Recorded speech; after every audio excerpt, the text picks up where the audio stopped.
राजस्थान में आजकल लुटेरी दुल्हन का आतंक बढ़ गया है। यहाँ 6 महीने में लुटेरी दुल्हनों के सैकड़ों केस आए। 80 मामले थाने पहुंचे। पीड़ितों का धन भी लूटा और सम्मान भी। आखिर राजस्थान में ही इतनी लुटेरी दुल्हनें क्यों हैं? क्या शादी के लिए यहाँ लड़कियां नहीं हैं? लुटेरी दुल्हनों ने राजस्थान में 6 महीने में सैकड़ों घर तबाह कर दिए। इसमें से 80 ही मामले थाने तक पहुंच पाए। बदनामी के कारण बहुत कम लोग ही पुलिस के पास पहुंचते हैं। ये लड़कियां दलाल के साथ मिलकर मोटी रकम कमाती हैं। आखिर ये लड़कियां होती कौन हैं? कहाँ की होती हैं? राजस्थान को ही निशाना क्यों बनाती हैं? चलिए ऐसे ही कुछ सवालों के जवाब ढूंढने की कोशिश करते हैं, समझने की कोशिश करते हैं। पीड़ितों की कुछ कहानी है, 2-3 केसेस जो आपसे शेयर करते हैं। चित्तौड़गढ़ में एमपी के रहने वाले जयराम की शादी नेहा से हुई। शादी के समय 1,10,000 रुपए दिए। बाद में नेहा ने चाय में नींद की गोली मिलाकर पिला दी और घर से फरार हो गई। उदयपुर की हाल ही इंदिरा कॉलोनी में पत्नी से परेशान सुमित ने सुसाइड कर लिया। फेसबुक से पहचान के बाद तनुष्का से शादी हुई थी। तनुष्का ने दहेज का मुकदमा दायर किया और मोटी रकम ऐंठने लगी थी। झुंझुनू के खेतड़ी में शादी के 15 दिन बाद ही दुल्हन दीप कौर ने परिवार को नशीला पदार्थ खिला दिया। 60,000 नकद, 1 लाख के गहने लेकर भाग गई। 3 लाख रुपए देकर शादी हुई थी। ऐसे ही कई सारी कहानियां हैं। आखिर कौन बनती हैं ये लुटेरी दुल्हन? तो देख लेते हैं इसको भी। इसका जवाब ये है कि 20 से 25 साल की ये लड़कियां होती हैं। ये बिहार, झारखंड, महाराष्ट्र और बंगाल के गरीब परिवार से आती हैं।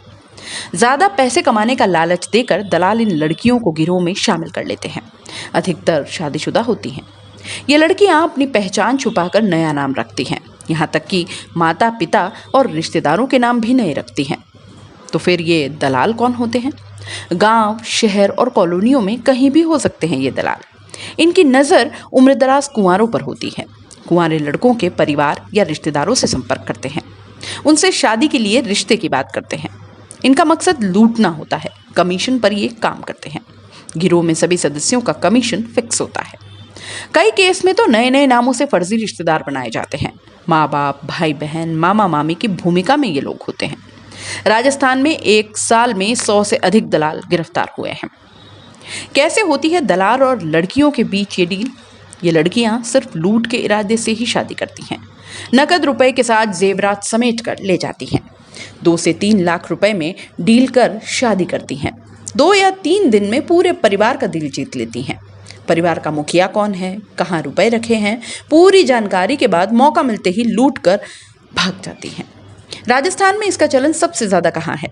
प्रदेश में पिछले 2 साल में तेजी से लुटेरी दुल्हनों के मामले बढ़ गए हैं। पिछले 6 महीने में ही 80 से ज्यादा मामले लुटेरी दुल्हनों के आए हैं।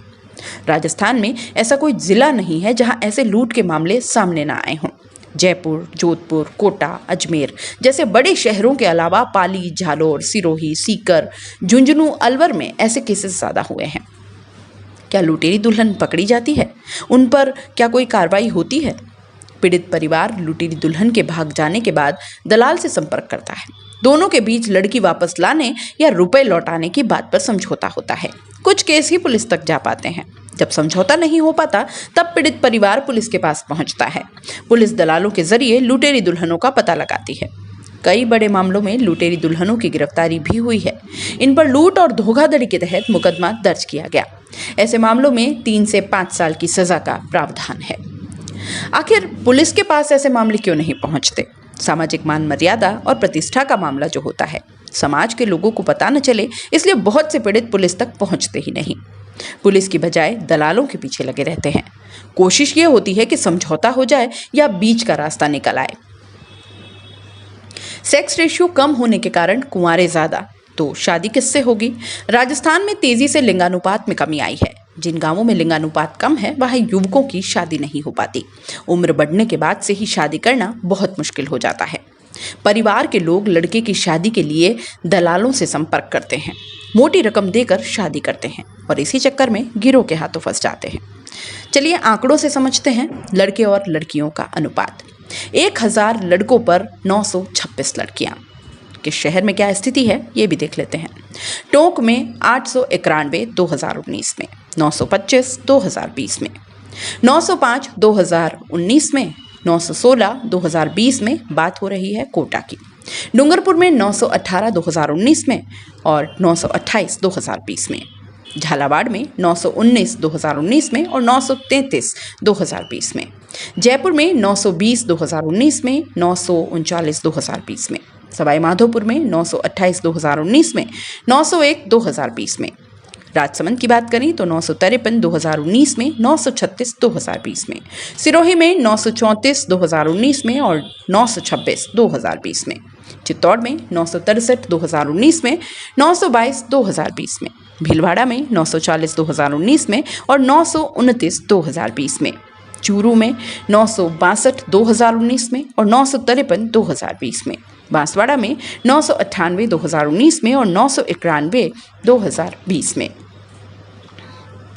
राजस्थान में दूसरे राज्यों से यहाँ लिंगानुपात कम है।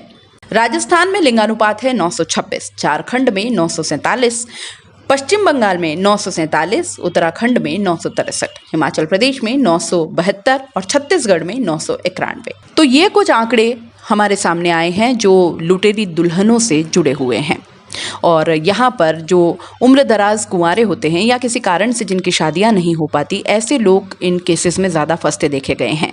सामाजिक जो मान मर्यादा या यूँ कहें कि शर्म के कारण कई केसेस पुलिस तक नहीं पहुंच पाते और इसी कारण जो ऐसे दलाल और ठग होते हैं उनके हाथों ये भोले भाले लोग ठगे जाते हैं। तो अगर ऐसा किसी के भी साथ होता है या गलती से भी अगर लोग इस तरह के केसेस में फंस जाते हैं तो पुलिस का सहारा सबसे पहले लेना चाहिए।